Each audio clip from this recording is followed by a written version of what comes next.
Good afternoon, good afternoon, good afternoon, good afternoon. How are you this afternoon? And welcome once again to the show. Your show, the program which is the people's program. Welcome to Tenny Miller Live. And how are you today? Um, this afternoon, I guess we want to look at a couple of issues and a couple of things and to, you know, talk about some things. Um,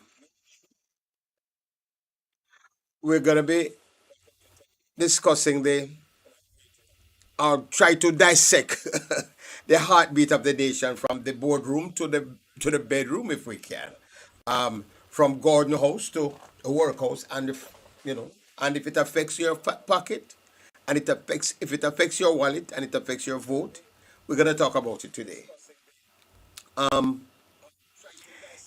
it's an especially meaningful week this week because we're on the midst of Heritage Week, and that's when we pay homage to some of the people who we regard as some local heroes and some of the heroes of today. So we're gonna pause. This is the week or the weekend going into next week Monday when we pause and we reflect on the foundation of our not just our independence but our heritage, our freedom from 1865 onwards or beyond. And of course we look at the people who showed us we have been standing on, and those heroes who have done us part for the different things that we enjoy today, whether it's the right to vote or the right to speak the way some of us we speak and to criticize and to do the things that we do. Or they helped us to fight for self-determination and of course hope that we will usher in good governance into this Jamaica land we all supposed to love. We must always remember that our past is that roadmap that we use to chart the future. So we're going to use today to give us a chance to look at what we do, how we do it, when we do it, and with whom we do it, and to see how we can answer some questions. So we have divided the program as you know in segments. So first segment we look at tourism, and the second segment today we look at current affairs and what's happening out there, and then after that, then we're going to look at what's happening inside the soil in the agricultural industry. So stick and stay, don't wait. Tourism tussle coming up right away after this.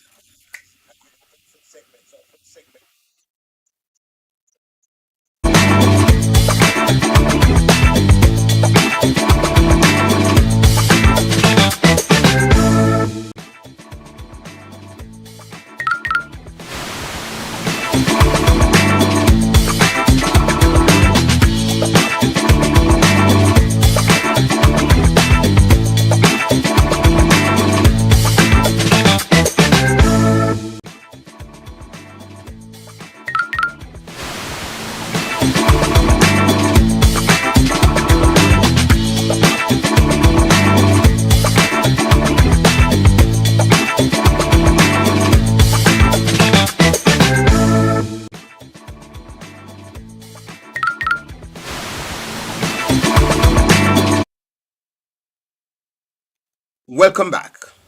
Our first major topic today is, of course, is tourism. Jamaica's golden goose. But is it a goose being fed or is it being plucked? We'd have to find that out.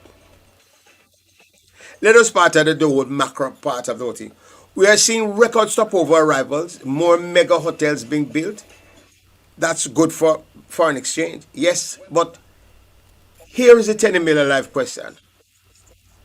How much of that money is leaking out? And of course, we need to move a little bit beyond the sand, sea, and sound, sex, and sensimania and look at how the tourism ministry directly and measurably creating the link and inclusiveness and inclusive experience of the small farmer, the local artisan, and the inner city tour operators.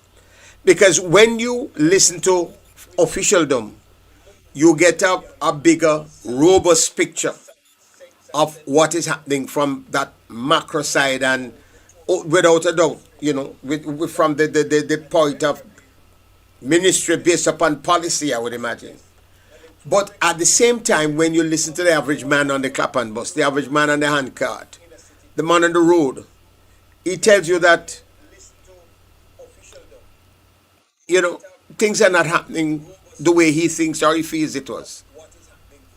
Only recently the minister speaks to the whole question of in his recent parliamentary presentation a couple of days ago or a week ago. He says that one of the things that they want to be able to do, I don't know if it's a refocusing or it's now a strategic pivot, but they're now going to be paying attention to tourism for locals. They're looking at how the local industry is meeting the needs of the economy of the people, but how the people who are the users of wood and drawers of water for the industry, how they're going to be focusing more on the local person, the local part of the industry. I would imagine tourism, community tourism, and aspects of stuff like that. So the minister speaks to that, and we look forward to how that is rolled out. And the new minister of state will have responsibility for chairing a particular committee that is supposed to be speaking to some of that and more, as far as how the product now touches more the local people, the providers, the jerk chicken man, the food vendors, the fruit vendors, some of the other smaller shops and restaurants, how the Guinea man, the Guinea woman, how the other smaller shops and so on feel the benefit and get part of this industry. Those people who are tour guides, whether they're formal or informal, how we prepare them and train them to help them to enjoy their part and share of the industry by being prepared to be able to assist us in keeping it together and developing the product and keeping the integrity of the product together while enjoying their portion of this. So that is to come, and we anticipate, some adjustments and changes coming out of the ministry where that is concerned. So but within the context of that, there is a battle and there's a tussle. And it says it's a battle for the beaches. So we're going to take a dive, we're going to take a look into what's happening with the situation where the beaches are concerned in Montego Bay and in Jamaica.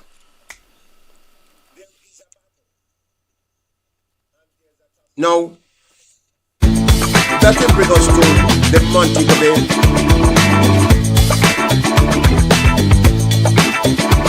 That brings us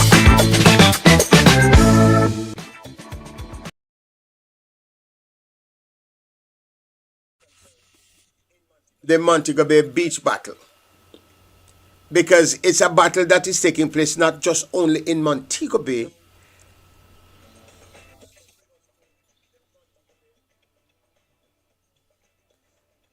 It is a battle that is not, as I said, not just a Montego Bay battle, but it's a battle that is taking place across the island with Jamaicans in Port Antonio, in different parts of St. Elizabeth, in different parts of Trelawney. And as you travel the coastal line, people are complaining that they don't feel safe, secure. They don't feel that they have this right as a native, as a Jamaican, to having free access to the beach. Now, a painful snapshot of the whole problem with Jamaica tourism model, and that is so sad. There's a court case involving residents of Flankers and Providence Heights demanding unrestricted access to the beach, now claimed for development by the Sandals Resorts International Group. Sandals is our major hotel chain here in Jamaica. And one hope that there should and can and ought to be or have been meaningful dialogue with the developers and the citizens who have been on these beach areas and these beach shores for quite a number of years, long before these hotels come along. It's an economic fight. And when you lose access to traditional sea channel, our fisher folk loses their ability to earn.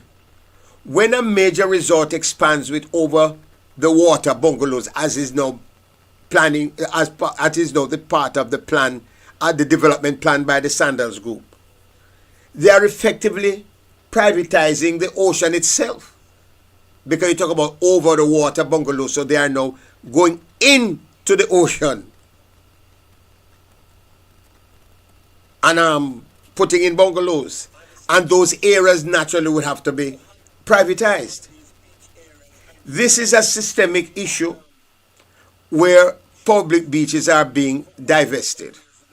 The question is the government who will now have the responsibility to really arbitrate in this matter? Is the government going to be prioritizing the GDP figures over the quality of life and the cultural rights of the local Jamaicans? Is a monumental question that they will have to face. Because again, the government and opposition was just voted in for the government for a third term, and the opposition increased their majority by an additional 14 seats in parliament. So it's a question of, how you're going to deal with the laws. Like in 1830, like in 1882, the 1882 Act says that you must protect the people's customary rights. 1882 Act says you must protect the people's customary rights. So this is going to be a serious, not just a court decision alone to implement what the law says of 1832 or the Act says of 1882. But certainly, it is something that has got to be discussed if you're going to invite the people into the process of the discussion. Because for the tourism industry to thrive and to be successful and to benefit the people, there must be some amount of reciprocity on both sides and some amount of deep discussion between the parties involved, and to see the kind of benefits that are going to be, passing on both sides. If you want the people to compromise, to what level and to what extent you're going to ask them to compromise? You want to tell the people, say, listen, we buy the land, but did you buy the beach? The beach is a part of the inalienable right of every citizen of this country. And you're not going to allow the people into your hotel because it's part of your private property. But the beach area is something that they should be able to have free access to. Now, if we're talking about how you stipulate certain kind of a environmental management of that area, If you talk about how you deal with people,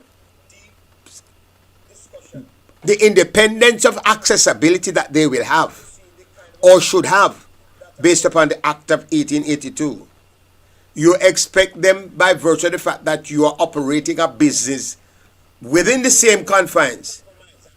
You have to now have meetings with the community and state some level of and invite them to participate in such a way so that there's some level of understanding on both sides, so people don't just come there and they want to cook them own pot on the beach and they want to carry them donkey and they want to carry them this and them that, and then it now affects the quality of the business that you are operating there, which also depending on the beach too, because you have a right to the beach as well, and the people that you have within the confines of your business and your hotel should have access to the beach by virtue of the nature of the business that you do. So there's got to be proper dialogue and meaningful, sensible dialogue between all the stakeholders. So civil society, the churches in the community leaders, the youth club leaders, the sports club leaders, the cultural leaders inside there, all the various persons within the community who have access to the beach and should have. Oh, and within the context that you are a business operator who should also have access, and the people who you're inviting there should have the privilege of utilizing the facility that's there. You have to see what kind of a win-win situation is worked out.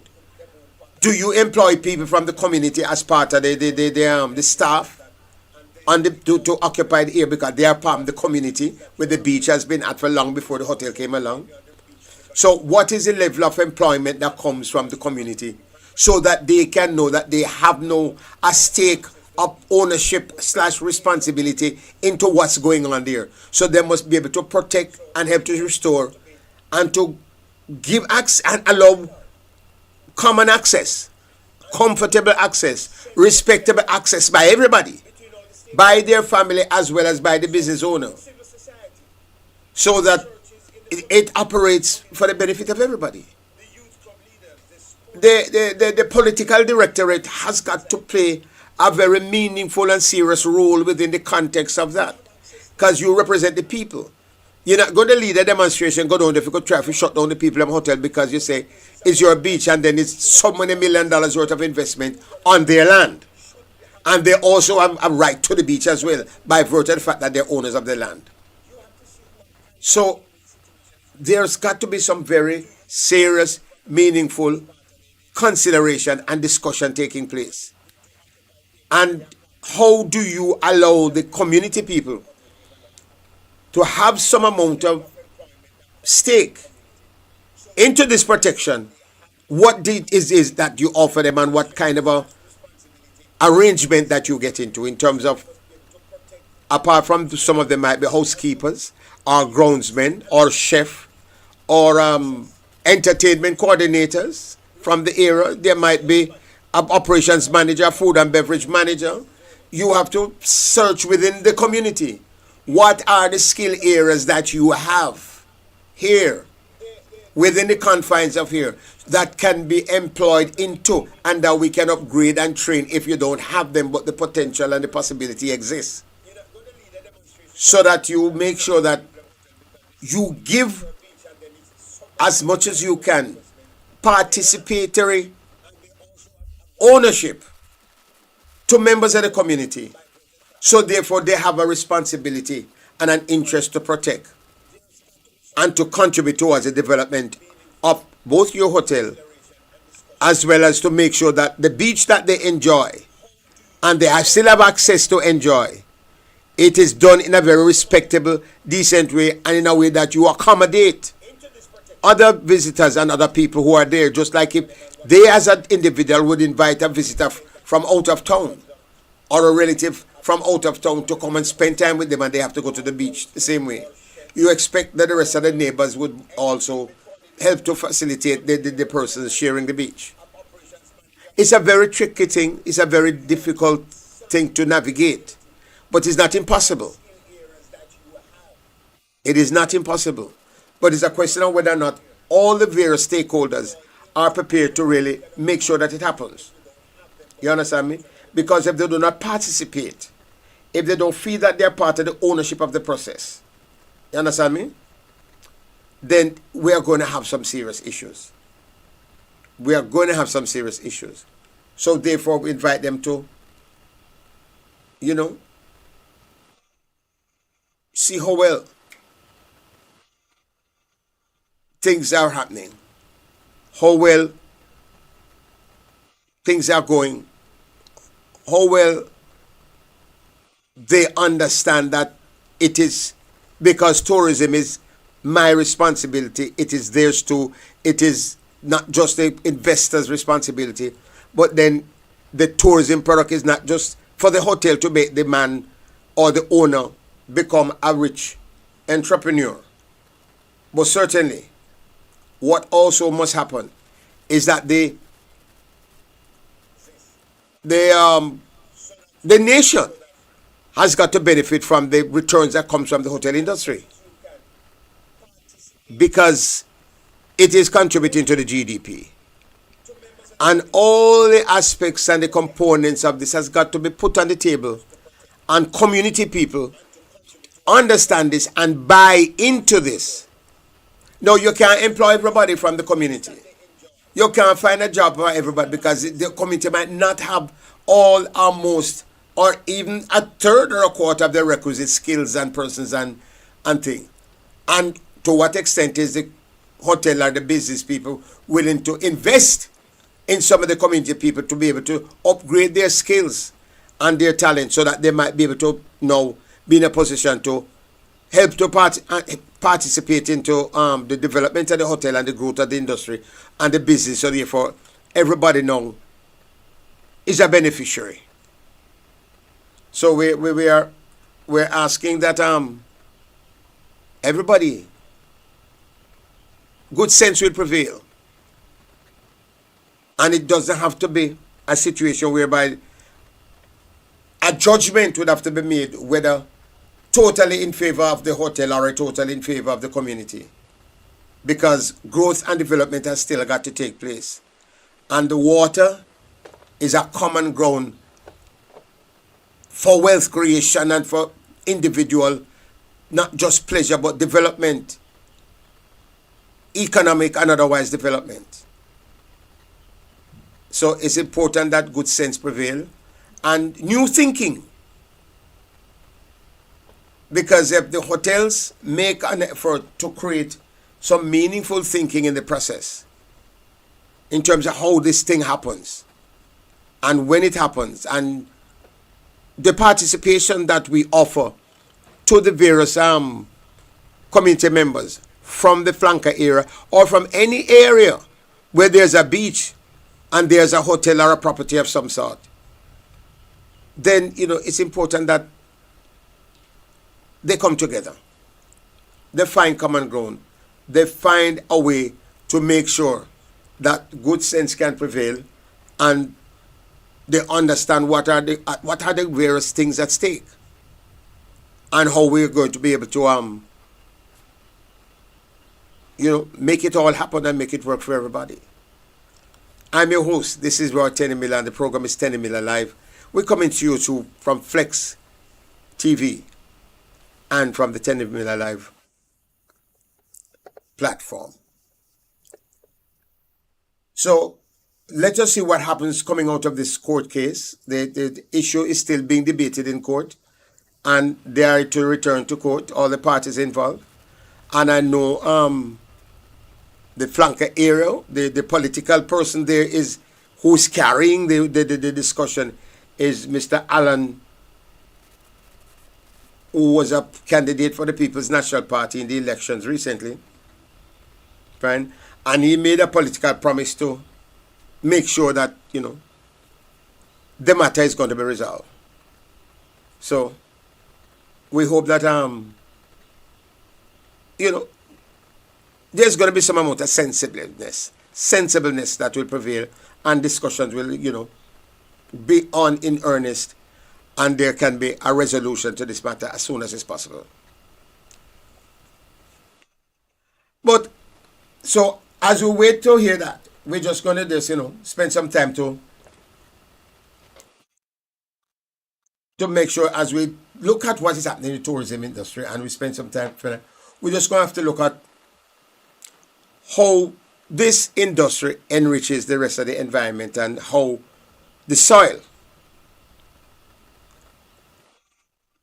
is get involved in all of this and how the rest of the society deals with this in a very meaningful way. But we're going to check in on another segment of our program. We're going to get prepared for looking at some other issues in current affairs and see what's going on a yard and how it affects abroad and it affects you in the diaspora. So when we come back from this break, we're going to take a look at some of those things in a minute. Stick and stay. Don't go away. This is Tenny Miller live here on Flex TV.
To invest in some of the community people to be able to every week we're going to score a reset. We're going to score create a little scoreboard, looking at some issues of the day and to see how well they score.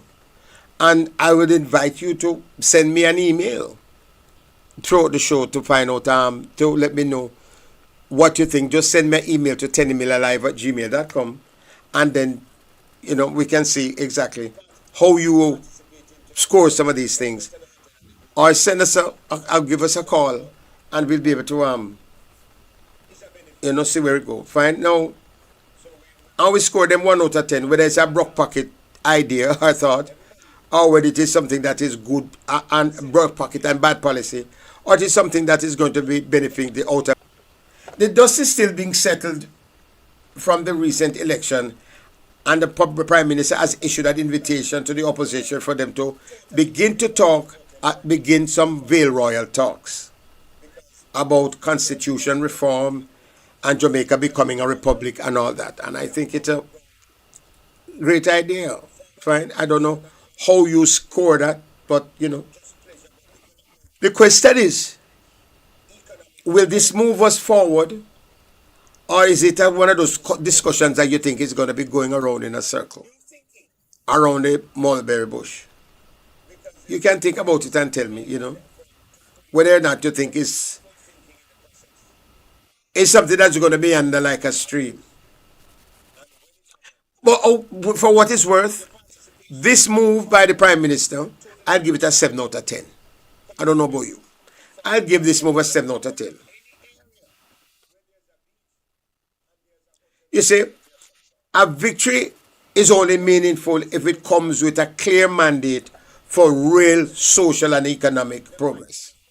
And the government has had a victory, and let us on that, and what it seems that they are trying to identify what their mandate is going forward. So the idea that they want to start this discussion now must be is part of the dictates of that 35 to 29 mandate that they seem to get in the voting at the polls in the election. So the Prime Minister is stepping forward with that, because first there was an indication that there was an overture that was made to the opposition to say that the opposition leader should first meet with the Minister of Justice. And I think that's a little bit of an affront, to say, if not worse. Because the Prime Minister says in his inaugural presentation at King's House that he's going to be extending and to the opposition and meet with him. So them are man to man and leader to leader, so they must meet. But make the other deputies in line, so the Foreign Minister and on both sides, or the Justice Minister on both sides, both the shadow person and the sitting person, sit down and look at what, because they've started discussion and deliberations long before the elections anyway, from the previous administration. So it comes forward now. So let me see that they all meet and say, let us look at the 15 or 18 things which we're having a stalemate about, that we're dragging foot about. And then as far as we're concerned, these 14 things, the opposition say, well, we are prepared to compromise on this and give the reason, and to the extent that they can go. And the government say, okay, fine, we are prepared to compromise on this, and this is as far as we are prepared to go. And then leave the rest now for the two bull to buck up in the pasture and have a discussion on it. So the party leader and the Prime Minister, the leader of the opposition and the present Prime Minister, to meet and to discuss that and to look at it and to come to a discussion on the matter and an agreement, and look at the pros and cons and the historical and social and political ramifications, and examine them carefully and state the reasons that are overwhelmingly supposedly factual for them. They must be able to tell us what is it that they're talking about. What is the reason why they didn't want to it, or they would want to do that?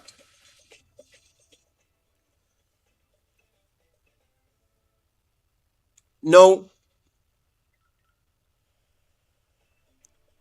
no, as far as the whole issue is concerned, however, I think that, no, well, put it this way, without deliberating the point and really boring you with too much, another, that it is a good idea. Let us see how they meet and that they come to a discussion on the matter, and let us see where they go with that after the discussion is complete. Once the discussion is complete and they get out of the way with that, then let us see what comes out of the first meeting and get a news release on it, and then see what is the follow-up discussions that are supposed to be coming from that and where they go with it. Now, the second item that I want to look at in this discussion here today is that I think called world skills. And I hope I'll be able to play an excerpt for you from one person from the World Skills organization who will give us an insight into world skills, what it means, how it affects people, how it affects the value this is, and the organization that's implemented this. And it is a product or a creature of the Heart Trust NTA program. And they had an expo recently, and as it's a World Skills, and it's an opportunity for all the young people in their training program nationally. And Heart is the biggest national training institution you can find in the Caribbean. It is a national thing. It carries about 70 odd different locations across the island, and each location might employ anywhere between 40 to maybe about 70 staff members. So us, like almost the Ministry of Agriculture, they are a high employer of labor, but labor for education and for preparation of the nation's youth and people who are in need of skills and skill training development to be to prepare to help to grow the country. So we're going to play an excerpt from a manager, Miss Ramjeet Bulgin, I beg your pardon, Miss Ramjeet Baugh, who is a skills manager. We're going to play an excerpt from a discussion I had with her about what is world skills and how and she puts in a perspective so that we can try and understand it, and then we continue the discussion from there. Listen to this quote from Miss Ramjeet. Annually, because is it biannual? Okay. Meaning every other year, Yeah, because the international competition is likewise. Okay, that's what you mean. So how we do it in Jamaica is that the year that we do not have the international competition, we keep our local competition. You keep a local We keep our competition, local competition. as kind of a preparation for the Exactly. international one. And so what we have is that the winners from this national competition may be eligible to move on to represent Jamaica on the international market. Wow. So when they go for international representation and competition, what are places they go to? Well, for next year, which is the international competition, they'll be actually competing in Shanghai, China. China. Wow. Right. Wow. So from the 23 different skill areas that we have on display today and over the last 3 days, 10 of those skill sets will actually be going to Shanghai, China next year. Once you have found a winner or an advanced person among the group that compete in the various skill set areas. That is correct. And what is this? Is there a specific number that compete in each area? There are different amounts for each skill areas, and usually that is determined by the amount of applications we have in, and as you can imagine as well, what we have to put in terms of the tools, the equipment, the machinery to prepare for those skill sets area as well. So what you find is that there are 7 large categories which breaks down into the 23 different skill areas. Correct. All right. So what are the main areas? Give me an idea of some of the skill sets areas that you have. We are it's 2025, so everything is digital. Digital, yes, so I we're noticed. into IT. Yes. So we have even the electrical vehicles, which if you look to Yes, your I right, noticed you because can there's an see electrical on the car here, I screen. see. Exactly. So if you check our technical schools,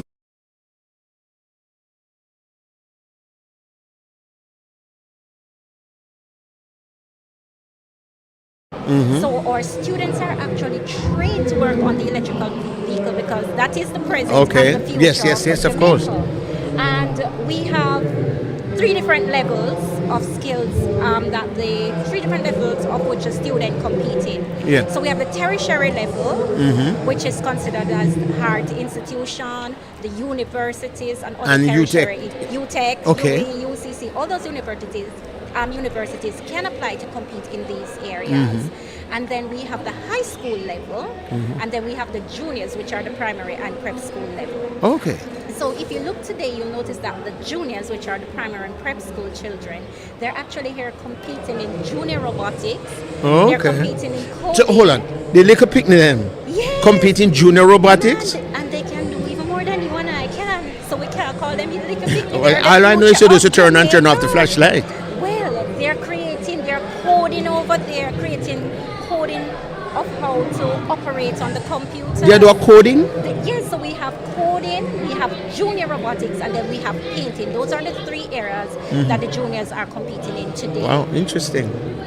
So at all 23 skill areas. Because when I toured the facility, Yes. one of the things that I noticed, you had megatronics. Yes.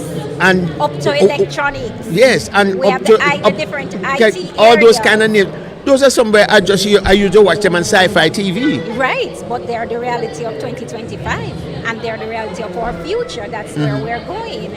Gone are the days we would never have envisioned the electrical vehicles. And of course, we've been hearing about flying vehicles, and you know Jamaica is into everything. So not far Yes. from now, we can expect that. Yeah, will be and taught I'm at sure our your next institutions. exhibition in another 2, 3, 4 years, you're looking at your flying car or your flying Exactly, because stuff. once it's out there, you know, Jamaica will, Will definitely be a we're part in of the it. mix of everything. Yes. So that's you right. can expect Well, not to be see left that out. not too far from now. That is correct. Okay. Right. So other areas that we have competition happening in, we have the culinary arts, so we have the food, we have hospitality, we have hotel reception, we have other skill areas. So no, like the food now.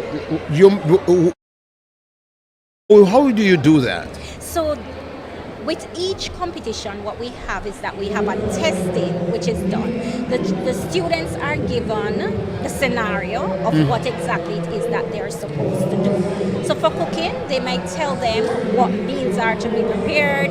It could be breakfast, it could be dinner, it could be a dessert. So they may require And they have to something. carry it from conception to execution. Exactly. I And see. it is all that creativity that the students would have done, that they would be assessed. And from that, then we will choose a winner. Okay. And as I mentioned earlier, this winner may be going internationally to represent Jamaica. And that is something that the student crave for, to represent us on an international level. So it's not just a competition that is held locally. It gives our candidates the international recognition, it gives them the exposure, and then they get intense training. So it's not just what they would have competed locally that they're taking overseas. Hard invest in them to train them over the next year, to have them ready to go and understand how they will be judged internationally, understand what is expected of them internationally. So all that investment Hart will be doing with them over the next 1 year period. So whether they were Hart students or students from other tertiary institutions, we will be training them over the next year to go and represent us on the international market. When they compete at this level and go international, what other things are attributed to them? What are the other opportunities that is open now to them to be able to excel and to move on? So separate and both apart from- employment and otherwise. Right, so separate and apart from the training that they will be benefiting from, there is the employment opportunities. Right. Because again, with technology, when you look at the banking institutions, so on and so forth, there's a persons in the IT areas. In the business area, there's a high demand for those with robotics and those other technology, up to technology. I mean, when you walk at night in certain areas in Jamaica, Right. you see the lights on the billboards and all that. All of these technology, those are the areas that we train our students in. But separate and apart from that as well, they get the opportunity to earn themselves scholarships, because many of our contestants would have gone internationally, or competitors, they would have earned scholarship in other foreign countries and other local universities as well. So there are vast amounts of opportunities for our competitors that compete at the national level here. When you compete national level and the international, so you're talking about the Caribbean is a part of No. your That was just that was a discussion rather with Miss Ramjeet Ball. Miss Ramjeet Ball is manager of World Skills, and she was going to length to explain and to share with us this thing called World Skills, what it means and who is involved. It's a program that is managed and controlled and implemented by the Heart Trust NTA of Jamaica, and it is primarily offered to and participated into by most of the youngsters who falls within the ambit of the Heart Trust National Training Program and institutions across the country.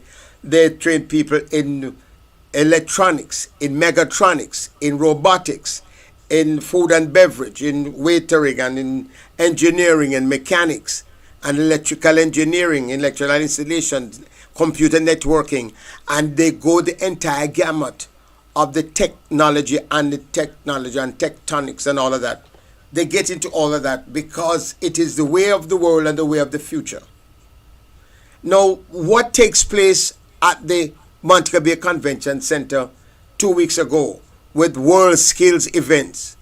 It was an amazing, and you would not have known that we are at that level of technological development, and our youngsters are in that level of training and development unless you would have been there. It was not that was a feel-good story. It is a clear economic indicator that we have, and that these are skilled hands and sharp minds that will build, manage, and innovate our industries going forward. Now, that's when I'm giving a 9 out of 10, without a question. Now, this is a kind of investment in human capital that will pay dividends. We can talk more about this in thing, but there, for example, those brilliant young people, we hope that the government will follow through with both the government and private sector, follow through with apprenticeship, employment, and funding for these trade rights and their development in the future. Give them opportunity and finance them with the opportunities and the resources. Give them the resources and the opportunity to be able to do the future technicians and innovators of tomorrow.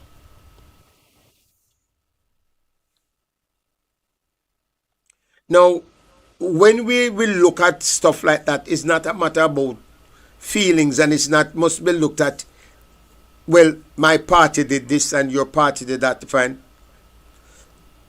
We have to look at it in a very meaningful and a serious way. Fine. Now, those skills, those areas are things that must take priority and give them enough support in every single way that we possibly can.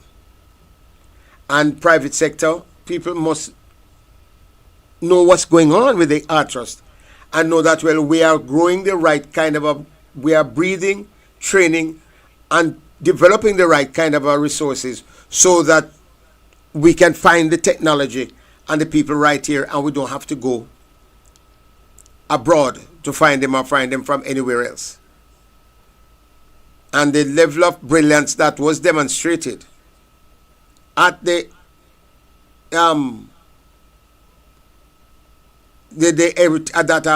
skills workshop was just nothing short of just phenomenal. Now, because this is the real future for a nation, Jamaica team competed in an array of high value and essential trades. The digital edge was there. They celebrated for example, during that conference, we celebrated the brilliance of one youngster, Mr. Jamie Crooks, from the Hart College of Innovation and Technology, who took home the Gold Graphic Design Prize, which is a direct win for our big up running creative and digital industry and economy. And we've been talking about the digital economy and that going forward. The builders of tomorrow, they are. Our success in advanced fields like robotics, mechanical engineering, and 3D printing shows that we can master future manufacturing and other technical skills across the landscape and compete with any country across the world. The service sector standard was also up for evaluation and competition.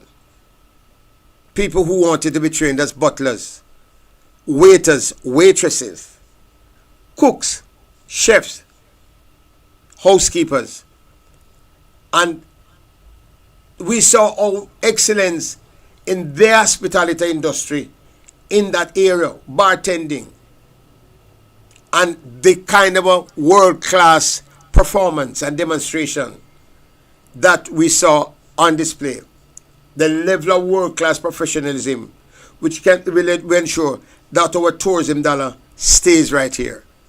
Because the work that we saw and the training that was on display was nothing short of world-class brilliance. The World Skills team represented the best of our human capital. And another question for me is the Ministry of Education and the Ministry of Economic Growth and Development, will they be doing the follow-through with targeted funding and job placement for these specific skills? Or will this success be forgotten by the next cycle or two? Or within the next new cycle? Or because another politician do something or something else happen, it just gone and it's all swept under the carpet? Or was it a 9-day wonder? We have to invest in our young people, the future of the country. We have to invest in winners. And what I saw were winners, without a doubt, without argument, without question.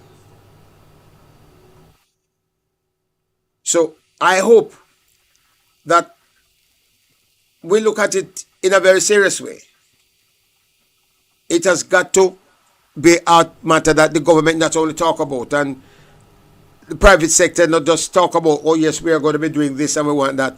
But the private sector has got to, if they get all of the opportunities to do this, because we have in a free market economy, then the training and the development of the skill of the population must not just be in the hands of the government, but the private sector has got to also invest meaningfully and seriously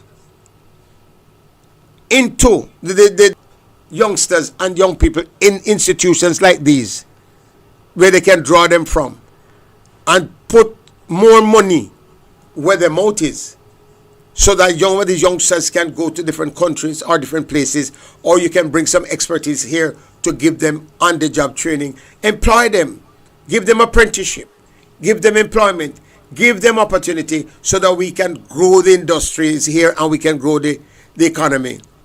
And people don't have to begin to start as soon as they graduate from school somewhere. They get a passport because they want to get a visa. If you go stand up in the line, if you go to Donald Trump country, if you do what they want with them, and if you take all kind of liberty and take step with them. We have to find hope.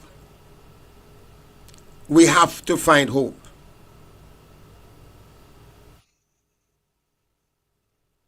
We have to deal with institutional trust, and we have to deal with the private sector has got to be able to step up to the plate and carry some of the weight that needs to be carried, not just to make the government alone, because the national budget can carry so much and no more. But if the economy is to improve, if the country is to improve, if development is to take place, if the companies that you invest in are making some of these skyrocket profits that some of these companies and industries are making over time, we want to see some of that money is plowed back into the businesses, expand them, employ more people, and make sure that you provide more working opportunities and more apprenticeship. Take in more of the youngsters that are in the HEART program, so that the HEART program now know that, well, once I can be a feeder organization, and that you at the private sector can now only just not only help us with the development, but add additional platforms for development within your industry, so that these people can now take with the technology, that the technological base and base training that they get from the HEART Trust and the HEART Academy, help them to matriculate to the level of cost and university while they're still employed to you, so that you have high-rated first-class technological experts working in your company. So therefore you'll be able to be competing with the rest of the world as a major entity, and you pay them well. And if you are paying them well and offering them the opportunity for further development and growth, most of your technicians must have at least a bachelor's or a master's degree. Even if him a grease up and a working at the machine room. But you facilitate him and give him the opportunity to rise to the next level. So you improve on his own personal ambitions, his own personal pride and development, and make him or her feel that they are a very important part of the industry, the economy, the country. And they can have something to look forward to and be able to raise better sons and daughters who will be able to contribute to the country. Because one of the problems we have in here with scamming. And then the next thing you know, we have a problem with murders and thief and rape. And those are some of the things that happen when young minds, especially young men, don't have direction, don't have a sense of hope, don't see no window of opportunity, don't see that tomorrow there is going to be a great day for me tomorrow. Me not feel look like me a streggy, I may look like me and nobody. Because one of them make us grow, make us feel like we are somebody. And therefore the nation will and can be a better place. But unless we give them, and you see, because one of the things we go, and we are up on the break, but when we come back after the break, we are going to have to pay some attention to that. Because the argument about crime has got to be woven into all of this. It's not something that is just an issue by itself, because crime don't operate in a vacuum. Crime don't just get up tomorrow morning and just start to happen so. They're cause and effect. And when some people don't have a sense of hope and have a sense of, yes, there is a tomorrow for me, or when parents cannot see anything but a blank wall, some of those things will be transferred to their children. We're going to a break. When we come back, the discussion continues. This is Tenny Miller Live here at Flex FM and the Tenny Miller Live Show. Soon come.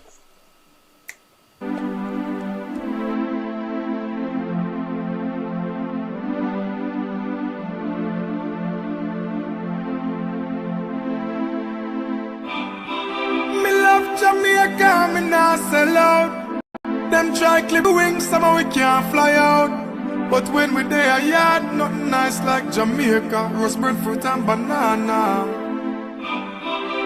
Under the tree with a glass of lemonade.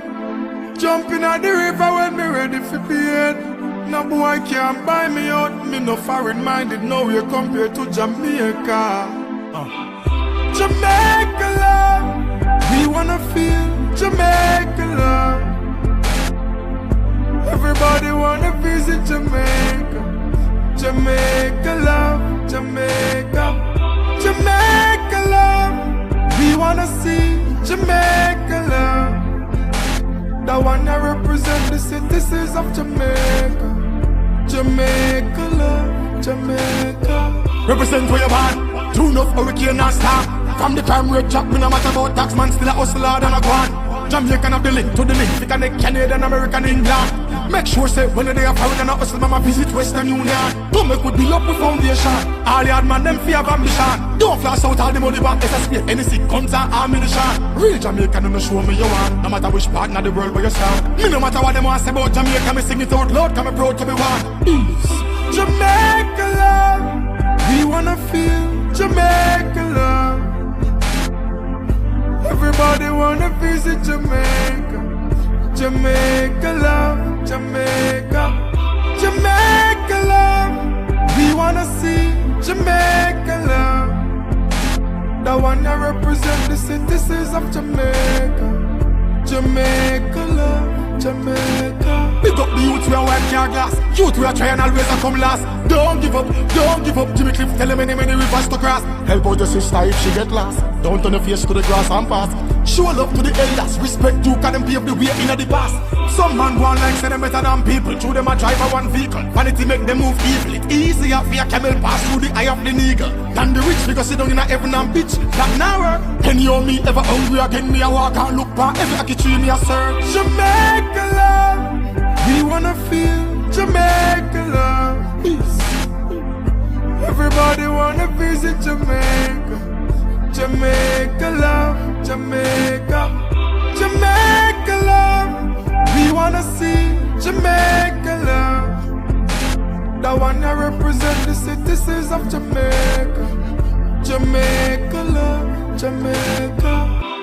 Me love Jamaica, me not sell out. Them try clip we wings, somehow we can't fly out. Me day in a me yard, nothing nice like Jamaica. Selfish and banana.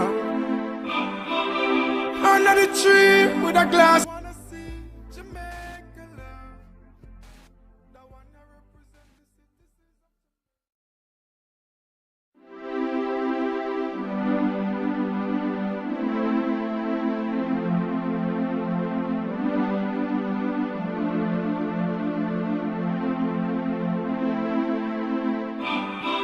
Me love Jamaica, me not sell out. Them try clip we wings, somehow we can't fly out. But when we there yard, nothing nice like Jamaica. Roast breadfruit and banana. Under the tree with a glass of lemonade. Jumping at the river when me ready for bed. No boy can't buy me out. Me no foreign minded, no way compared to Jamaica. Jamaica love. We wanna feel Jamaica love. Everybody wanna visit Jamaica. Jamaica love, Jamaica. Jamaica love. We wanna see Jamaica love. The one that represent the citizens of Jamaica. Jamaica love, Jamaica. Represent where you're born. True enough hurricane and storm. From the crime rate jack, me no matter about tax man, still a hustler than a guan. Jamaican of the link to the link, we connect Canadian, American, England. Make sure say when they are foreign and a hustle, mama visit Western Union. Don't make we build up with foundation. All the hard man, them fear of ambition. Don't flash out all the money back, SSP, any sick guns and ammunition. Real Jamaican, no show me you want. No matter which part of the world where you stand. Me no matter what them want say about Jamaica, me sing it out loud, come proud to be one. Jamaica love, we wanna feel Jamaica love. Everybody wanna visit Jamaica. Jamaica love, Jamaica. Jamaica love. We wanna see Jamaica love. The one that represent the citizens of Jamaica. Jamaica love, Jamaica. Big up the youth we are white car glass. Youth we are trying always to come last. Don't give up, don't give up. Jimmy Cliff tell him many rivers to cross. Help out your sister if she get lost. Don't turn your face to the grass and pass. Show love to the elders. Respect you, can them pave the way in the past. Some man want like say them better than people. Through them a drive a one vehicle. Vanity make them move evil. It's easier for a camel pass through the eye of the eagle than the rich because sit down in a heaven and bitch. That now penny on me ever hungry again. Me a walk and look for every aki tree me a serve. Jamaica love. We wanna feel Jamaica love. Peace. Everybody wanna visit Jamaica. Jamaica love, Jamaica. Jamaica love. We wanna see Jamaica love. The one that represent the citizens of Jamaica. Jamaica love, Jamaica. Me love Jamaica, me not sell out. Them try clip we wings, somehow we can't fly out. Me day in a me yard, nothing nice like Jamaica. Selfish and banana. Under the tree with a glass of lemonade. Jumping at the river when me ready for bed. No boy can't buy me out, me no foreign minded, no way come. Sorry, welcome back. The program is Tenny Miller Live at the studios of Flex FM Television. We want to say a special shout out to all our friends out in South Florida, those people out in Miramar, out there in Lauderdale, Lauderdale Lakes, all the people over there at university, all of my friends and Cumberland from Donna's Caribbean Restaurant, Miss Gail. I hope Nigel know that he must leave Miss Gail alone, or it's war. And we want to say a special shout out to all the lovely ladies from Flex FM Radio. And of course, my wife that Nigel has a responsibility to look after and take care of while I'm here. And I hope him carrying the money come every week to give you and make sure that he's taking care of you. Maxine, bless up, enough respect to you, my dear. And Trisha, you know, you don't know it come. Before we went to the break, we were looking at world skills. And I was imploring the private sector to make sure that they play their part in a meaningful way in helping to equip the nation's young people and provide the opportunities and resources for their growth, development, and for the growth and development of the nation, and for the expansion of their industry, whatever the industries that they are operating. And it led me to be bemoaning the sadness of crime. And you know, it's not one of those things that you want to make a football. But as I said before, that crime is not something that happens in a vacuum. Crime is a result of several causating factors. If a man is driving from University and Oakland Park Boulevard, or from Spanish Town Road and Cremo, out there, so, and him going to Whole Harbour, or from University and Oakland, and him going to all the way down to Miami. Rain a fall, heavy. You have a lightning and thunder and trees a blow and all them sort of things, and missiles sometimes picking up and tossing all over the place. Is several potholes into the road while I'm driving, going down to Miami, going into Whole Harbour, along the road. And as he drives and so on, the radio that he is trying to listen to the news to hear what's happening with the weather is not functioning well. And apart from that now, the brakes on the car is not holding too well. So sometimes it jam it and it catch the car, sometimes it now hold. So the brake is having a problem. Plus the front end did want fix and him never get to fix the front end.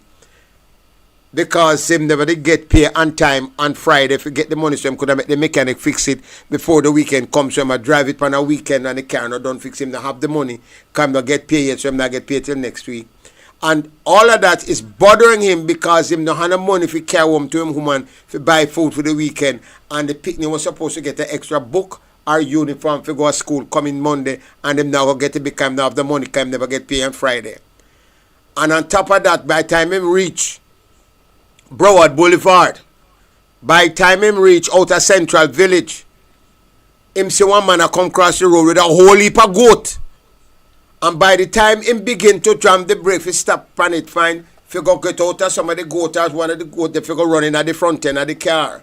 Him drop in a one pothole, then it lick one goat, then him swag across the road because the brake now hold good. Him swag across the road, and him boom him lick up on fence, and then the fence go down, go over the gully, lick off one tree, the tree fall over, licking at the bus stop, and the bus stop lick one woman did stand up underneath the bus stop there with an umbrella, poor thing in the rain. What caused the accident? Is it the fact that the car front end don't work well? Is it because the man did sell Bex and him afraid for the fact that he not the money if he carry home to a woman and he pick them and the food in their yard?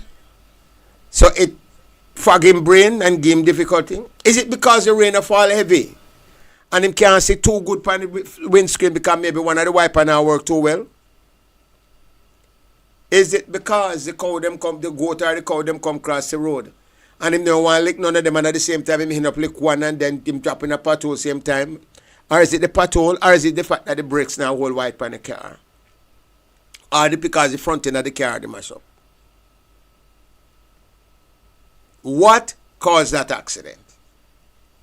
And everybody's going to speculate. but there are several causating factors. Drug abuse, substance abuse, crime, and sometimes violence, if not most times violence, don't come from a one issue or two issue, but they are causating factors that comes together to deal with why it did so. Crime no cause because the man just get up and decide say I'm gonna kill and shoot necessarily. I'm not saying that. And if the man decides say I'm gonna just get up and take a gun and shoot, there are still causating factors because it has to do with how he was grown, the kind of father or mother and imagery that he was exposed to as a child growing up. What were the kind of a fixation that he had? How was he treated and how was his situation attended to by his mother, his father? They just take it for granted. Say, Lord, Peter, just quiet, make him stay, I saw him stay. And nobody had the time to be able to meet Peter at his level, to be able to get an insight as to what is the reason why I saw Peter stay. What is the history of Peter's father or mother when it comes to issues of being quiet and being penitent? Because some things come in the genes, as them say, not in the khaki, but in your genes. And I'm not trying to be trivial, but we have to look at it very seriously. Crime have several contributing factors that cause it to happen. And unfortunately, it is being perpetrated by the young in society, and primarily young men more so than young women.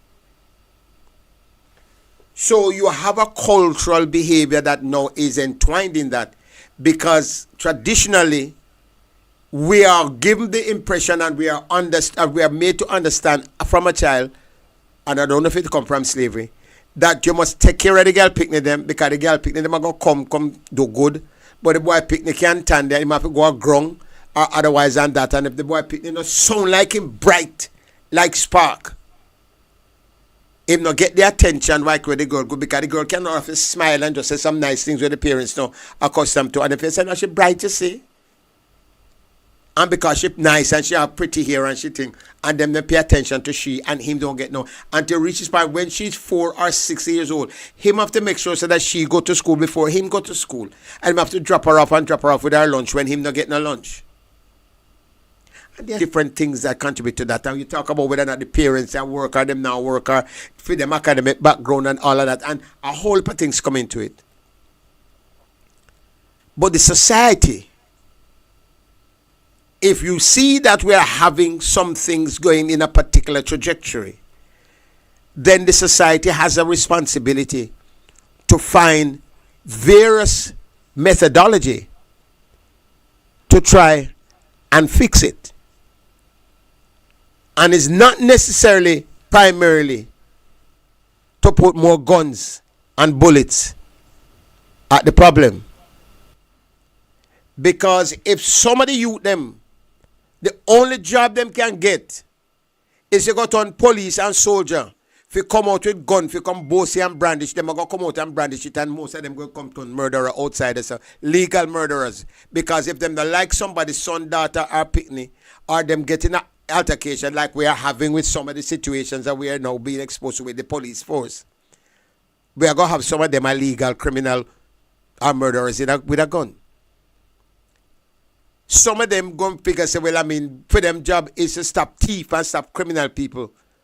And then them not stop for a moment to say, wait, I am here and Peter is there. And the difference between Peter and me was that the fact that somebody carry me, go give me this opportunity, but me don't know what the opportunity was Peter exposed to. And Peter take up a gun or take up a knife or I'm going to do something or I'm going to thief. And then become a criminal, become end up on the other side of the law. And the society is not investing enough time nor resources in making sure the other Peters of the world get some more opportunity. So that's why when you talk about the Heart Trust and NTA, which is a glorious institution that is saving lives, literally, when they offer the opportunity to some of these youngsters, whether they pay them to go to school or they give them meals or whatever it is, but give them an opportunity for a particular kind of a start, because a lot of them have various levels of tendencies and potential and just want to be guided or given an opportunity or to be exposed in an environment whereby they can now identify themselves with a particular skill or trade and then begin to pursue it. Some of them just like the fact that them love a pencil from them young and them draw Batman and then draw Robin and them draw dog and them draw post and that sort of thing. And they will get cellophane paper and put on it and they do all sort of things to it and print it up with crayon another way, because they're now beginning to see things and images in their heads and want to do something in art or being a fine artist or a graphic artist of some sort or the other. And you want to know that we can find a way to encourage them and expose them so that they can now use those skills and talents and imagery and feelings and tendencies that lurks inside of the corridor and the cell doors of their mind, and realize that that too, especially in these days, can now become some kind of a meaning profession that they can pursue. So it is good that Heart is there. Heart still need to be organized some more and give more opportunity, give more resources. But we also need to look at the ratio of men to women that are now tied into the Heart program and say, how do we speed up getting more of the young men, them, and a lot of them, too much of them don't fall by the wayside and end up like fodder. Because those that end up like fodder and don't go out there and don't have a motivation at home, because remember, some of these youngsters were parented by parents who were never parented themselves. They were fathered and mothered by people who were never parented. They were just fathered or mothered. And them grow up between the TV. If the man is got to help them, the man get access to a cell phone. They say grow up between the TV, the cell phone, the neighbor, the shop down the road, the bar, the corner, the drunken man, the madman, the teacher, some might friend them, and a whole heap of parents some of these young people have, and then you don't know which of these people is going to influence them the most. And it is all well and good that we talk about, say, yes, they are the scums of the earth and they are part of a rats of society that we must exterminate. But you exterminate, so the only way you can deal with it, because you breed them. The government, not just the government, the country, the nation, all of us, breed those people into the kind of a rats or rodents and mice or whatever them call them they are. And all of us, not the me or the you, have a responsibility in our small way. How do I make a contribution to stop that or to prevent that? And when we give some of their kind a gun to go out there to look for them because this one kill or murder or thief or so on, we have to remind them in their training that it's a brother or a sister that one. And when you go there, if you can find a way to bring him or her in, then your job is to bring them in, not to murder them and to slaughter them like hogs. Because it is a society that makes them to be the criminal and the hogs that they are.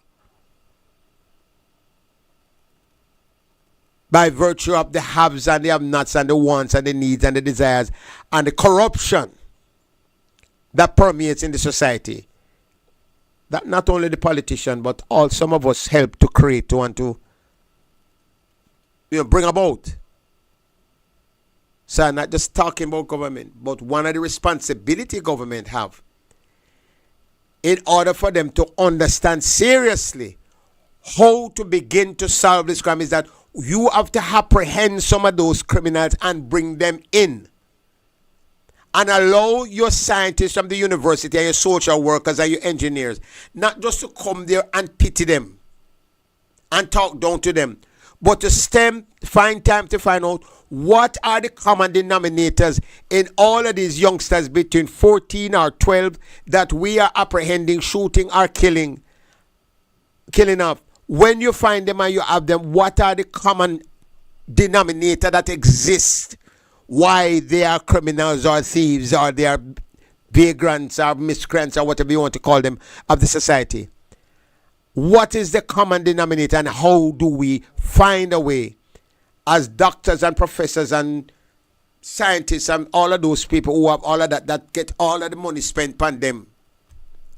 How do we find a way to help to fix that and inform the social, economic, and political process that these are the findings that we have that tell us why these young people, why these people are having these issues, and therefore then because of this is the reason why we need to do this or do that in order to fix these issues or these problems. Because unless we are getting the information from the victims themselves to say why instead of why not, why and what would you have done differently had there been so and so in place? Because when you hear some of these youngsters troubling growth and experience, it's just that them just stand up like an innocent lamb to the slaughter in a corner with them finger in their mouth or do something when they're hungry and I eat a piece of bread, I got to come around or a little hustler for somebody who is worse than themselves. And them hear some of the stories and some of the things, or them say some things, and then these people just use them as tools, and the next year them turn a big criminal. Say, boy, go over the fence to that woman there. You see the fowl over there, so I lay egg. Go over there and go down there, so go bring some of the egg they come. And then probably might give them one, or roast them and give them piece. And because him hungry, him run go for the egg, them and can't come back and he go and get the big man or the bad man, most of the egg them, and he might give one. If him not run him and say, go on a yard, boy, and if him go the 2 times and he not get none, then he might go look for another fence himself. If he go underneath it or over it, if he go thief them other egg there for himself. And maybe for him and him brother, or just maybe for himself. They are causating factors. They are causating factors. And it is important that the society, that's part of what the government and the Ministry of National Security supposed to be doing. And I hear them have all sorts of different agencies and sub-agencies in the ministry, but me don't know what them do, because me hear the policeman them a kill off the young people and more than anything else. And we have not seen a study properly that comes to us to say, listen, over the last 15 years, our investigation has proven that youngsters from these areas have all of these issues and things and so on. The program that is being done by Keith Duncan, the DK Duncan's son from Jamaica Money Market Brokers, because they consider that rather than giving too much money to funding agents, the people who are beg money, then put it into a community program where they go into certain communities that have certain economic survey that tell them have, certain kind of economic challenges, and they go inside there with some kind of a program to help them 1 and 2 and so on, and them doing them thing. And more people in the society need to be able to go inside and go do it, and them alone can't do it. So everybody now got to give them the whole of the money, and them have a whole of money pile out, so them are going to, because them are no government, and them can't solve everybody's problem. Through them social worker, you have some of the problems are psychological, some of them seriously social psycho problems, and some of them is, some emotional problem, because some of these youngsters and people have some serious emotional scars that trigger them to become certain kind of an animal at a certain time of day, night, morning, or afternoon, or at the click of a switch or a button. And it is because the society understands that and try to put into a program to fix that the society will go forward and progress over time. But unless you do that, and constantly do that in the kind of a post-colonial society that we are in. Can remember that we have some of these things that hang over from leftovers from slavery now, like overnight food. Some bad overnight food where you ever make a mistake and left food in the pot on the stove and you lock up the house and you're gone and you go somewhere and you never realize it, and before you know you left it 2-3 weeks or more, and when you come back inside the so everything turned cara, smell bad, and when you bust the door and open the smell that hit you. Because a lot of things is left unattended and left to fester and to just decay. And that's what we see with some of the youngsters, primarily young men. And they're all between the ages of 14 to 24, maybe 30. Or if them are 35, it's because them in it from a long time and them become grandfathers. I stand up and hear a young man at 24 tell me, say that, boy, him live life and if him did no honor nothing. It is sad. It is absolutely sad. I'm not necessarily blaming just government. Government is just one part of the problem. Granted, them are the one we vote for. We expect that to whom much is given, much is expected. So they must put in the requisite framework and institutions to facilitate these things, but not give us police and guns. Give us more training programs. Find creative ways of getting some of this. Because remember, say, if them not come to the training program, you have to sometimes bring the training program to them because they are internal and personal and emotional and psychological issues that will want cause the youngster not to move from which part in they come to the training center. And if we don't help to find a lot of those that of them that are there, we're going to have them stay there and then fester and then become the kind of a rats that we're talking about, whereby them now affect the quality of the society. And them a rape old people and a rob old people and a rape like a children of 14. When you hear say only come 6-year-old, Jesus Christ, a like a 6-year-old girl that come from school and a man is going to kidnap her and rape her. Now, what kind of a man is that? What kind of a human being is that? A 6-year-old like a baby. You come on the road and you see that baby, if you ride on bike, baby, how far you going, sweetie? You give her a ride and drop her at the nearest point. And you want sweet, you put her in her pocket. Just walk careful on the side of the road and go on home, darling. Or you allow her to travel on the road. And if it's late at night, as a big sensible person, you walk along the side of the road. You say, where do you live? You have your mother phone number? You know what your mother number is or your father number is, which part you live, who's your parents? And as you go down the road, if you see another woman or man going somewhere and them can help you, say, listen, this baby says she's going up a Palmer's Cross, but me can't carry her no further. Walk with her now. Where is the love and the charity? Where is the care? Where is that humanness? Some of them is like dog heart and junker. And them just there just to pick up their carrying remains, man. And you say to yourself, say, yes, and they're wicked and things, so we must just shoot them and kill them. An eye for an eye made the world go blind. Those of us and those of you who believe in the Bible, because some of you swear by the Bible, you know. Some of you are true Bible believe. But you're not thief and not the word for wrong same way. But then that's another story. But I'm just saying that, as civil society, as government, as church, as service clubs, as, community groups, if we are going to, find a way to resolve the social decay, it behoves all our way, the whole away, to find a way to a bit more civil, to a little more decent, to be a little bit more responsive, and to be able to contain and come with another. We're going for a quick break. When we come back, the discussion continues. This is Tenny Miller Live.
Jamaica, me nah sell out. Them try clip we wings, somehow we can't fly out. But when we there yard, nothing nice like Jamaica. Roast breadfruit and banana.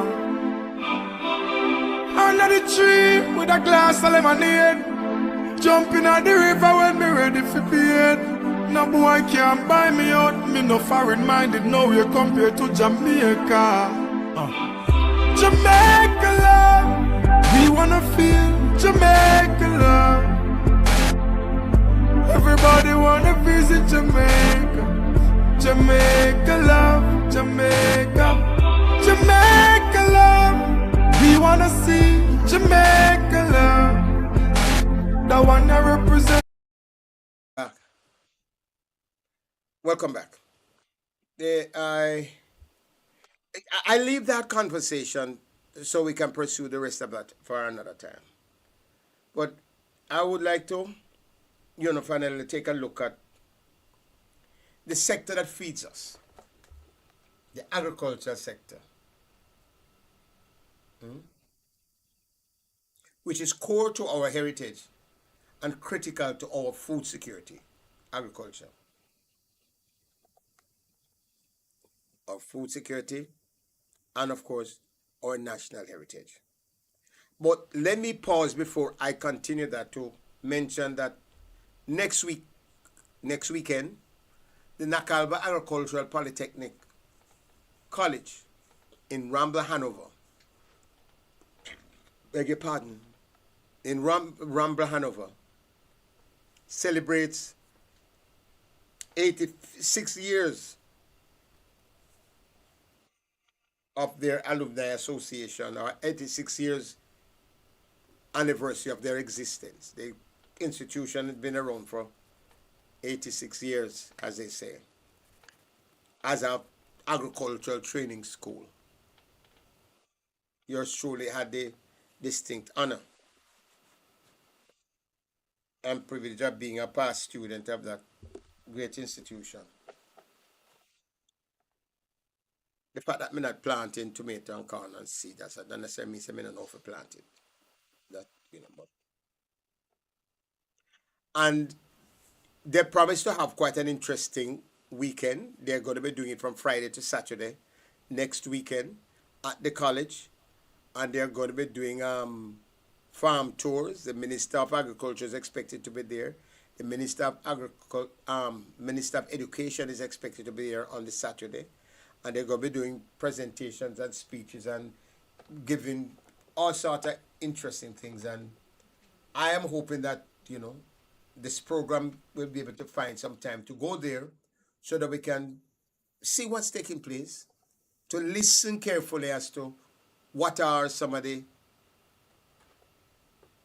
glorious things that the institution might have done and over in the past, some of the outstanding people who have passed through the corridors of that institution, and what are some of the plans that might be in store to take the institution to another level, and how that fits within the framework of the new face of food, which is a mantra of the present Minister of Agriculture, Floyd Green.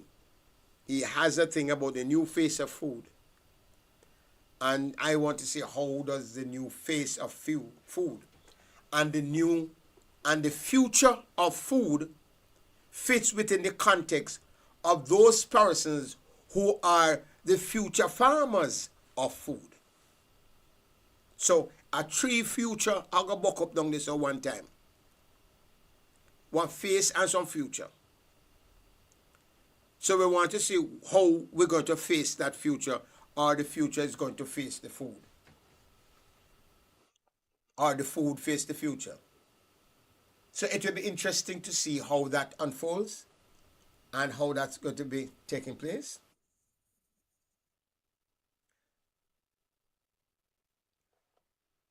As we celebrate the figures who fought for our independence and our freedom, we should see agriculture as the ultimate tool of economic self-determination. We will not be a truly independent nation if we continue to spend billions importing food from different parts of the world, in particular United States. Food that we should and can grow here in Jamaica, rather than importing to ourselves. And we're going to have to, as a nation, begin to make some very serious decisions. And I don't know, with the private sector and the government and the various institutions have to come together, because some things are too expensive being done here in Jamaica. Some food items that are almost part of the basic staple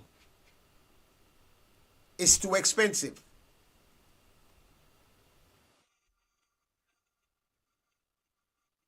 Because if you take something like chicken, fowl, there ought to be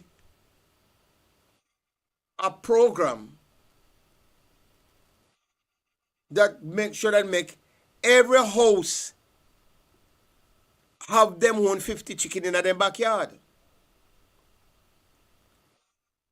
Because if you have to drive down importation of chicken, then everybody gonna have to begin to have chicken in their backyard at a certain level. So that so therefore there's not too much of a pressure on the demand for imported chicken. And to be able to produce chicken in such a way so that the local producers of chicken meat, the Jamaica broilers or the Jamaica or Caribbean broilers, can now look at what goes into the farming and the rearing and the growing and the breeding of chickens, and how the economics of that works itself out so that it's not that expensive. Because if we don't work that out, then we might still be looking at the country them that produce millions of chicken to the point where them almost can't, them have to dump it sometime and them ship it to us, and then we have to buy the chicken parts and the chicken this and the chicken that. Something is wrong with that maths. I don't have the answer. But there are people within the Ministry of the Agriculture and the people within the sector that supposed to can come up with that matrix of that answer. And a long time we are talking about it, not do nothing about it, and governments come and governments go. And we have a political campaign. And we have politicians use the chicken back and chicken parts as part of them political whatever. And if you're not careful, parliamentarians vex with one another about who get license for import chicken back and chicken parts and who don't get it. And who for constituency get it and who don't get it. And it is part of the game that them play with the electorate and the people, especially poor people, have 25 or 50 chicken every 3 months to make sure so they can start out to feed themselves and their family, and bring chicken and chicken parts to a level whereby it is more affordable and we don't have to be importing it because it is cheaper from abroad and it's too expensive to produce here. Something has got to fix with that. They have to fix that. The trade-off between tourism versus food security. The question remains, has the government, agro-parks, or linkage program, the various initiative, delivered the consistent supply needed to displace imports? Are we producing enough in the agro-parks? And I know agro-invest, talking about lands that are available, and there are agro parks and that sort of thing, and they're inviting investors to come in, and they had a major expo, and I have done some interviews with some of the persons and the various opportunities, and there are opportunities for you to come in and do something. So they are making available the opportunity for investors, big people who are diaspora people, to come in and say, you want to come set up a 50-acre farm or a 100-acre farm to produce this and to produce that, and fine. But we have to also, I don't see much going for the small farmer who have been the backbone of the society, who have kept this nation alive since the peasants, since they were turned out onto the land by the slave masters, and not give nothing, and them go there with them bare hands literally, and very few tools, if any, and started to feed this nation, and has carried through for centuries.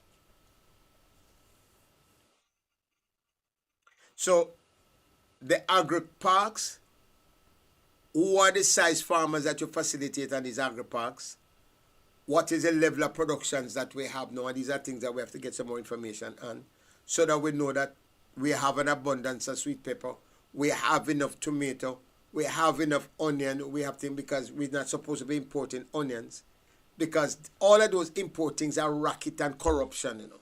A whole lot of them, you know, is embedded into racketeering and corruption, you know, to a lot extent. But then that's another story.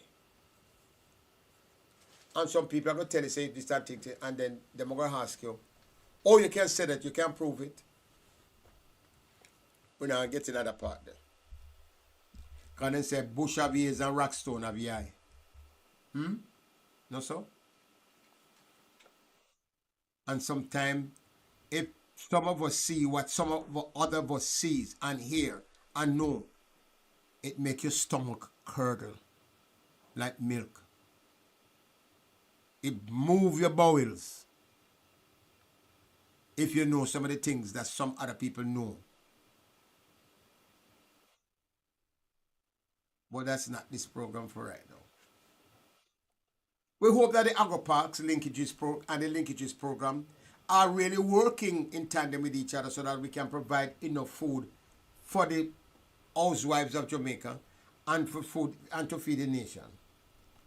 Food security is important, because if we don't find a way to make sure that we can feed ourselves, and if we have to depend on other people to feed us, down now we saw we're going to have people going to be starting to destroy them one another just for food.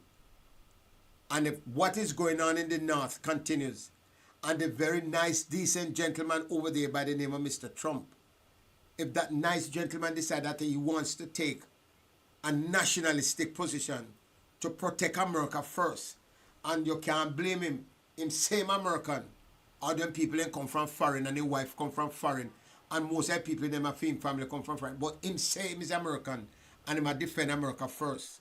You cannot fight him for that. And him decide to lick tariff on the tomato, or the ginger, or the coffee, or the breadfruit, or the thing. You can't blame him, because him want America economy to grow, I would imagine. So we have to look at how we deal with food security here, and make sure that we fix it in a way that creatively, apart from creating high level of production, now begin to diversify those people in 4-H who have been spending years just doing jams and jellies and preserves, and come out and sell them a year time and have the 4-H show and it done and they start again. But very few of them really matriculate into serious business enterprise. How do we get them to begin to develop some major enterprises? The mango season gone the last year. Right now I have mango in my fridge where me save up. Peel, cut and save in my fridge to make nectar and to make drink and to make sauce and that sort of thing. Why we can't find a way to develop some of these food processing things, so that we can get a way to preserve the mango, the gimbalin, the guinep, the June plum, the jackfruit, the sorrel, all these things, the gimbalin, so we can have them and we can store them and we can add them as nutraceuticals and other things to put on the local and international market. And therefore, with that, we always will be providing work for the farmers locally here to be able to produce. Sweets Up. Them have restaurants across in the different parts of the world. In Europe and in the United States, named Sweets Up. We have Sweets Up here sometime in a central village. And Suffra's Heights and in that area there where that kind of limestone is good for the nourishing of Sweets Up. Sweets up grow abundantly and the birds have them like a forest field day. And when you check that area, you have more egrets and stuff in that area than anywhere else because they feed on the sweets up. And nobody knows that we can really set up a thing for grow an abundance of sweets up and we can make it into jams and juices and jellies. We need to, we need to, we definitely need to make them into jams and jellies and preserves and stuff like that. We have to. Not only just the sweets up, we're talking about soursop, a serious medicinal plant that we need to begin to see how we can grow more sweets up. No, I beg your pardon, soursop. Grow more soursop, a medicinal plant. Grow more soursop for the health of the nation and other people. And make rich, nourishing juice, nectars, and stuff from soursop. But then there's the issue of pre-deal lasting, which a lot of people talk about. And I see them coming now, they amend the law and they're doing some new things for pre-deal lasting. And we hope that we'll be able to get one of those persons from the pre-deal lasting department to come and share with us about the silent economic killer, the pre-deal lasting people. It is a crime against our national security. We have to find a way to deal with it because the small farmers are the ones who suffer the most. We need to stop treating farm theft as a minor issue and recognize it for what it is and attack. How is quickly is the government implementing climate resilience farming techniques, irrigation and crop diversification? How soon is that taking place? And when is the government getting involved in things of that nature? I know the minister is thinking about it, and I have to give kudos to this minister for the kind of energy and fire which seem to be driving him where the agricultural sector is concerned. And we hope that he will be able to find like-minded people around him to be able to lead some of the various sectors so that the industry can develop and grow. And we're looking forward to making sure that some of these things happen. The farmers are innovators, but they need structural support and not just motivational speeches. So we have to find a way to put in more structural support in the agricultural industry so we can give much more support to our farmers. There is potential for a lot of crops that we have. We at the same time have to look at how we open new markets and look at the unique high value export goods that we have, like our coffee. Who else want the coffee? The Arab Emirates. How do we get it to them? How do we partner with them? So therefore we can put more farmers to work to grow more Blue Mountain coffee in the range, provide more land, give them more opportunities, the farmers up there. Open up a Blue Mountain coffee workshop, training program, development program, so that we can put new coffee farmers at work into play out there. And then we can explore the other things about the jerk and the jerk seasoning and these exotic and high-end items that we have.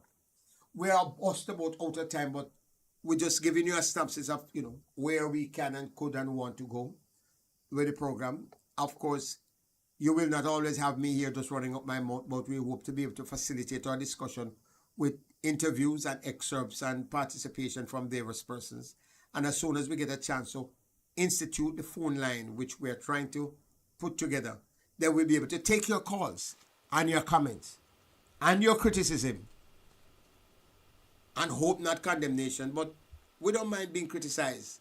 But make us get your thoughts and your ideas about what you want to hear us talk about, what you want us to bring to the table, and exactly, any suggestions that you might have, both for the program as well as for some of the things that we talk about. This is Ron Tenny Miller saying, I thank you for tuning in and listening. I know you have a choice, and when you choose to stop, listen, and and tune in and accommodate the program. We appreciate that. Press the subscribe and like to the program. Press the button down there, so, and subscribe and like and tune in and share it with your friends at different places at different times. And give us your feedback where you can, so that we'll be able to make it much better, more improved. So until I join you next week again, you sleep the sleep of the just, free from all your cares and sorrows. And as your night turns to day, as indeed it must, may you wake to a brighter tomorrow. Walk good.